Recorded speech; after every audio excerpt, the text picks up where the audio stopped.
they have these things that they used many, many, many years ago instead of using this system, this number system. They use the alphabet, ABC, and they use these things called clefs. Now,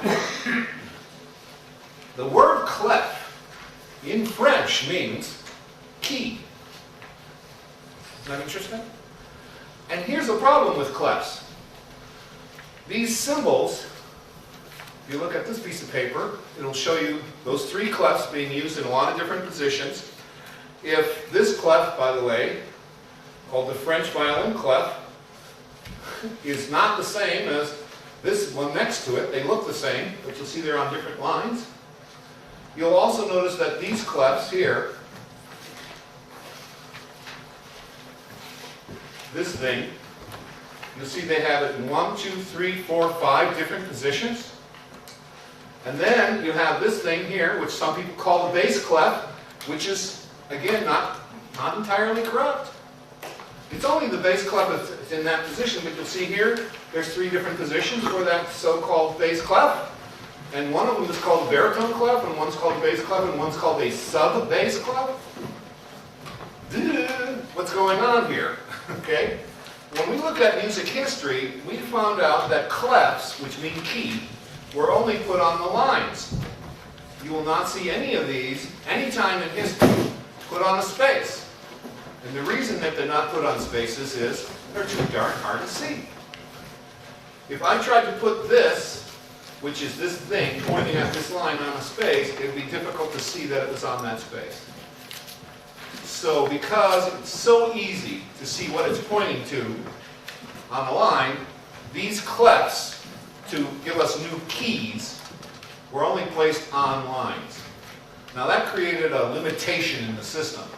Now let me explain what they are. Now this is the biggest mystery. I'm going to clear up all you people out there in the world again, the biggest mystery in the world. Okay? It turns out there are only 3 basic clefs, these 3, called the treble, the bass, and the alto clef.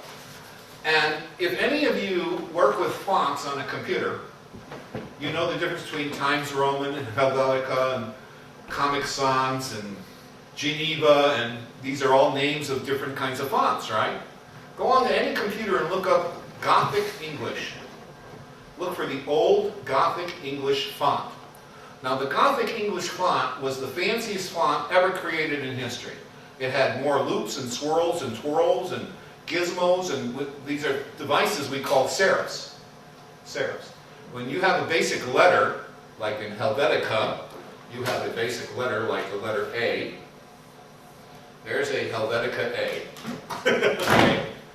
If I want to make this a Times Roman A, I will put a thing called a serif on it. Put that there, and I'll put this little thing there, and I'll put that there. Then I'll make this get wide. We'll make this side really big, and we'll leave it. Now this is starting to look like a Times Roman font, right? So the font, we start adding these little things called serifs on them. Now if I took this, and instead I went like this,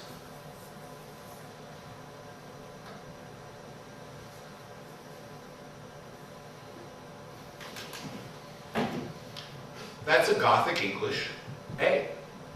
This is Gothic English A. Now, take a close look. If I told you that these actually were letters of the alphabet, can you see them? Take a good close look. What letter of the alphabet does that look like? E. What? I'm pointing to this one. Or G. Yes. This symbol is really that. It's the letter G written as a Gothic English letter. Now does that make sense? It's just simply, this is just simply the letter G of the alphabet. And the reason for all these swirlicues is to create an X point that we can see. X marks the spot. And the way that little thing is curling around that second line there, you'll see right there, that obviously is the center, what it's centering on, that there. And what that does is that just simply attaches the name G to that line. That's all it does. And it says that that line is now the letter G. That's it. Don't want to get any more complicated about clefs. Can anyone guess what letter of the alphabet that might be? Bass clef? Yes. Now, if I drew the fancy English F, it would probably be something like this. And then I go, wee, and then I go, wee. Right? But if I went to the doctor's office, and the doctor had to write me a prescription, would they write it like that? Here's what the doctor would do. Because doctors have bad handwriting. And they try to do things as quickly as they can.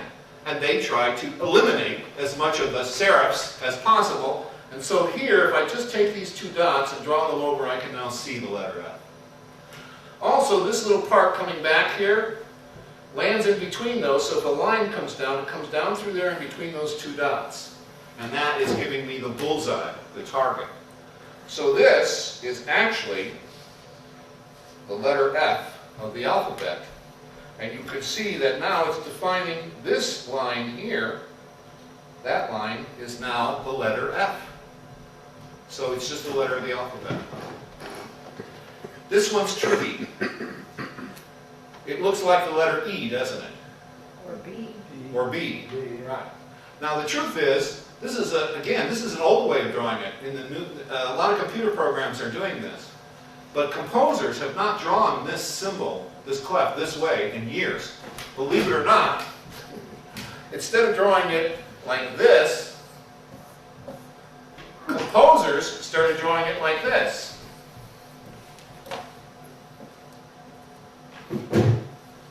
They turned it around. So now instead of the 3, it looks like, it looks like 3 or whatever. And the reason for this was because that, again, pointed at a line. And then what happened is, composers like doctors get lazy. And they don't want to put all the little dots and doodads on. So this clef got condensed to this. And you will see a lot of compositions in some more modern programs actually write this clef, which is known as the alto clef. They just write it by making this little bird symbol. And whatever line it's on, that line is defining the letter of the alphabet. Believe it or not, that's actually the letter C. But if you take the Old English version of the C, and again, if I do this, to make my C, and then here I have some fancy serif, and then here I have a little fancy thing here, and a big curly Q there, and a little curly Q here, I have the letter C. And I can put that letter C like this. And what happened is, over the years, this part here got exaggerated until it started going from a C to looking like an E. And then the whole symbol got turned around, so it started looking like the letter 3, like the number 3. And then this got condensed to just this little bird wing there. And now this clef is actually the letter C. So this is the letter C. Now, interesting. The 3 most important letters in the ABC systems happen to be the letters C, F, and G, because they define a chord progression. 1 chord in the key of C, 4 chord in the key of C, 5 chord in the key of C, and they define that relationship, which is the most important chord progression relationship in music. And so these 3 letters of the alphabet are the only ones that have lasted. At one time, every time a musical instrument was created, every time a new musical instrument came out, they invented a clef for it. So you actually have this alto clef, by the way, is used by the viola and is also known as the viola clef. If I take The alto clef is C or E? C, C, okay. the viola clef is C, the alto clef is the letter C. Now, when we move these around in different places like this, all we're doing is taking that letter of the alphabet and putting it on a new line. So what is this? It's the letter G, and it's telling us that the letter G is on the bottom line, which, by the way, makes this exactly the same as the bass clef. Because in the bass clef, the bottom line happens to be G. So if I'm using this French viola violin clef, it is producing the same names as we would see for people who've learned to read the bass clef on the piano.